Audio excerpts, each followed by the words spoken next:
Hey everyone, welcome back. Hope you're having a fantastic day so far. So during his campaign, President Donald Trump made some key campaign promises, and now that he's president, he's trying to follow through on those promises. And even though those promises, if fulfilled and passed through Congress and signed into law, it would help out a lot of people, at the same time, it could potentially be very damaging to Social Security beneficiaries. In today's video, we are going to be covering those proposals and why they would be damaging to the future of Social Security. But before we go ahead and dive into it for today, if you would like to receive up to $200 in free stock or $200 in free cash, in a pinned comment below, I will be leaving a link to Robinhood. All you have to do is once you click on that link is just sign up for a free account and then simply link your bank account. You do not even have to make an opening deposit. At that point in time, Robinhood will be sending you one free stock worth all the way up to $200. And if you'd rather just have the cash, all you have to do is once you receive the free stock is just sell it for what it's worth and then transfer the cash value right back to your bank account. Okay, so during President Donald Trump's campaign, he made several promises, just like any person running for president. They make all these promises. Some of them happen to be outlandish, like curing cancer. Joe Biden said he was going to cure cancer whenever he became the president back in 2021.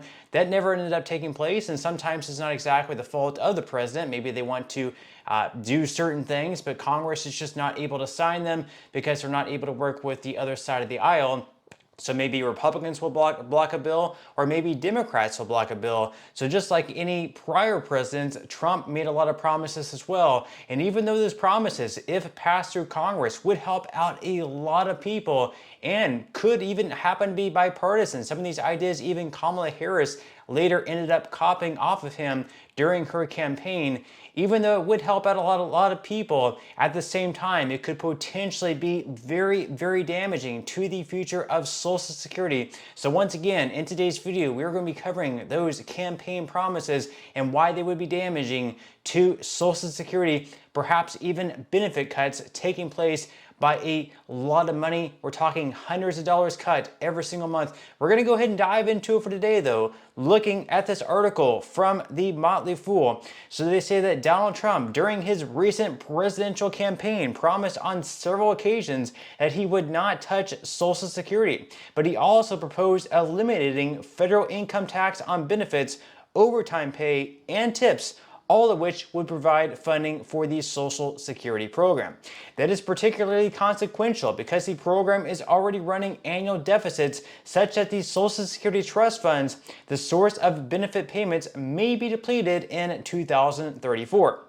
Benefits would be automatically be cut if that happens, and any tax law changes that reduce program revenue would only make the problem worse. Now, right now, the Social Security Trust Fund could be insolvent by 2035. That's if no changes are made. So Social Security has been running deficits since 2021, and the losses are projected to persist indefinitely unless lawmakers intervene. The Congressional Budget Office estimates these Social Security trust funds will be depleted before 2035, at which point the remaining revenue from taxes would cover just 77% of scheduled benefits. Importantly, that does not mean that Social Security is going bankrupt or that benefits will stop. Instead, it means that Social Security will lose one of its three funding sources. The trust funds earn interest because assets are invested in Treasury bonds, but the interest income will stop when the trust funds are depleted. That will leave Social Security with two funding sources. Number one, taxes collected on payroll, and number two, taxes collected on benefits. So if they get rid of taxes on tips, that's going to be one less source of revenue coming into the trust fund, because that tip money is also taxed on the FICA tax.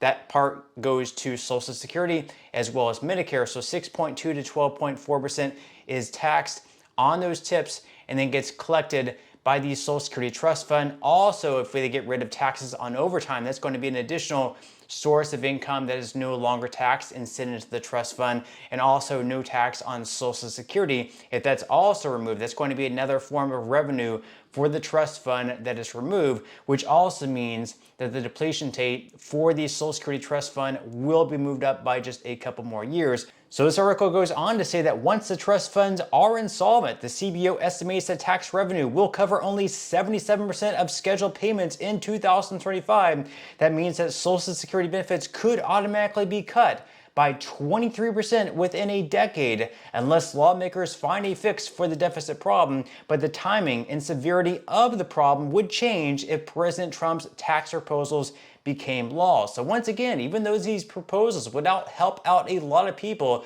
imagine those working in the service industry like waiters, bartenders, if they no longer had to pay taxes on those tips. That's a good chunk of their income, the tips that they earn. If they no longer had to pay taxes on that income, they would be able to keep a lot more of that money in their pocket. So sure, it would help one sector of this country, but at the same time, it could also deplete the Social Security Trust Fund, which in turn could make it so we have these benefit cuts taking place automatically a lot sooner than what we would like for them to take place. So as mentioned, Social Security has three funding sources. The first one is interest earned on trust fund assets. That's at 5%. Then secondly, taxes on benefits at 4%. And then finally, the biggest one here at 91% is taxes on payroll. So trust fund insolvency would eliminate 5% of the program revenue, which is about $70 billion in 2025, but changes to tax law, such as those Trump has proposed, such as on overtime, tips, and Social Security, would reduce the biggest chunk of the revenue sources. And then we also have a budget model from the Ivy League Business School of Penn Wharton. They're suggesting that any taxes on benefits would reduce revenue by $1.5 trillion in the next decade, thereby accelerating the time to trust fund depletion by 2 years, and any taxes on overtime and tips would further reduce revenue and hasten trust fund depletion by another year, according to the Committee for a Responsible Federal Budget. So in total, President Trump's proposal to end taxes on benefits, overtime, and tips could pull benefit cuts forward to 2032. And additionally, the CRFB estimates those tax law changes would reduce benefits by 33% by 2035, which is 10 percentage points higher than the anticipated reduction under current law. So a 33% automatic cut taking place by 2035, and possibly even earlier than that. As they mentioned, this would actually pull it forward by 2 to 3 years. So instead of 2035, we're now talking 2032 or 2033, where we then have a 33% cut. So what exactly would that mean? Well, in this year's term, the average benefit for a retiree is right around $1,900. If we did have a 33% cut from $1,900 this year, that would cut the benefits down all the way to $1,273 per month, which would be a cut of $627 per month. That would be absolutely devastating. Now, we already have some bills in Congress with a lot of these ideas that Trump has. So for example, up on the screen, you will see the Senior Citizens Tax Elimination Act.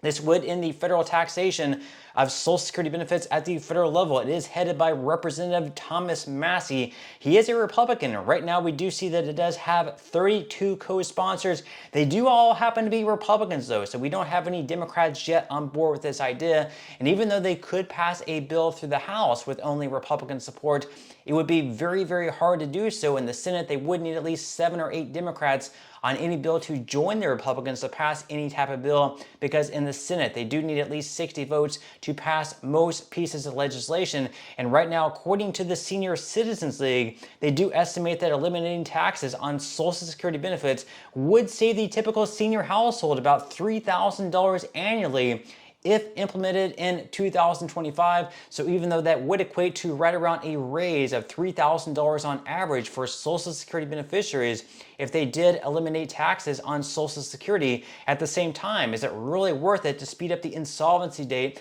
up to 2032 and 2033 and have a 33% cut across the board? You tell me, what do you think about these proposals? What do you think about no taxes on tips, no taxes on overtime, and no taxes on Social Security? Do you like the proposals? Do you dislike them? Leave your thoughts and comments below, but that's all I have for today's video, and I will see you in the next one.